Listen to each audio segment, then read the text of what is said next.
So, you may not be familiar with this Star Trek ship, and you could be forgiven for not being very familiar with it, because it has only been seen in Deep Space Nine and quite late on in Deep Space Nine. And it was an incredibly unusual design at the time, because we'd never seen anything quite like it, because we were well into the CG era, so they had far more abilities to create unusual looking ships at this point, and this is an unusual looking ship. It doesn't have bilateral symmetry. It's got all sorts of little sort of wing pieces and arches and curves to it, and really hard to sort of make out what's going on, which is entirely in keeping with the Breen, who are the makers of this particular class of vessel. And apparently the Breen were mentioned as a race back in the Next Generation, but we never saw them. We only ever saw them in Deep Space Nine quite late on. And they were supposed to be a bit of a gag race. They were basically supposed to be a sort of a tool that was mentioned, not really seen particularly, and whenever anything clandestine or strange was going on, the Breen would be said to be involved with it. But they then needed a new race to put some more tension back into the Dominion War, to try and sort of, turn things around. And they realised that they had the Breen, they had the designs that they'd done, and so they developed this ship off the back of the the costume designs that they'd done. And the first encounter that Starfleet has with it is absolutely devastating, because Cisco loses the Defiant to one of these ships because they have an energy dampening weapon which is capable of completely shorting out a Federation starship with one shot. So shields go, propulsion goes, weapons go, dead in space. And then they just start lobbing conventional torpedoes at these completely helpless pieces of metal in space. And so the original Defiant was totaled by one of these Breen warships, even though the Defiant itself did get a few good shots in on them before it got totaled. It couldn't save itself. So they basically turned the tide, because as I recall, only the Klingon ships could actually stand up to the energy dampener. So only the Klingons then could actually mount any sort of defence against them before they developed a countermeasure for it. And so the Dominion were very happy to have the Breen on their side, to the extent that the Cardassians actually started feeling quite sidelined, because all of a sudden the Breen were the toast of the Dominion, and of course they started to install the energy dampener onto Jem'Hadar ships as well. So it was a massive setback for the Federation, and it meant that all of a sudden the stakes went up again for the Federation just when they thought they might have been getting the upper hand. So let me unpack this one, and I'll show you exactly why it's so unusual.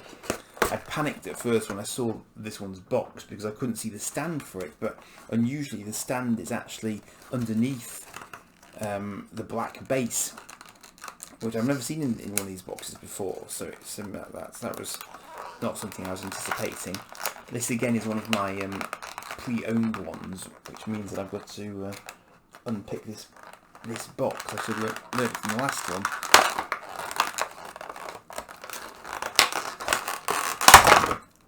Oops, fortunately that was a soft landing. Realised the Breen would not have been impressed with me. And there's the stand. So let's have a look.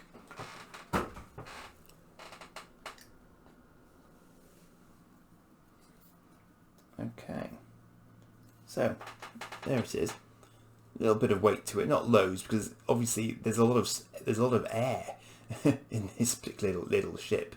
As you can see, it's very, very flat, and it is completely bonkers. I mean, it just looks like it's been sort of glued together with no rhyme or reason whatsoever, apart from the fact they obviously like their curves and their sort of arcs. You can see where there might be sort of nacelles, but the leading edge of it is completely different to what we normally see, and it doesn't have bilateral symmetry. It's quite sort of off to this side. So it was a really, really unusual ship, and of course no one would have spotted it before because we'd never seen them before. So you'd be forgiven for not knowing who on earth this new race was, because it was just one of those sudden introductions, and it completely changed things basically, because it was, although I don't think that they weren't, their ships themselves aren't massively tough, because a couple of quantum torpedoes did take one down quite happily, but the key thing is, of course, that most ships would simply not be able to mount a defence against them in the first place. The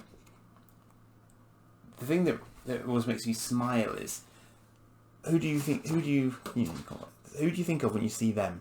See, I think of Princess Leia's bounty hunter outfit in Return of the Jedi. That's who that reminds me of massively immediately. I don't know if they really realise that. I'm not sure if I've ever actually seen that called as a sort of an origin for that particular costume design, but I do wonder. That's quite a nice establishing shot of it as well there. So it was just this really sort of very properly alien looking ship, which was, as I say, was very unusual for Star Trek at the time.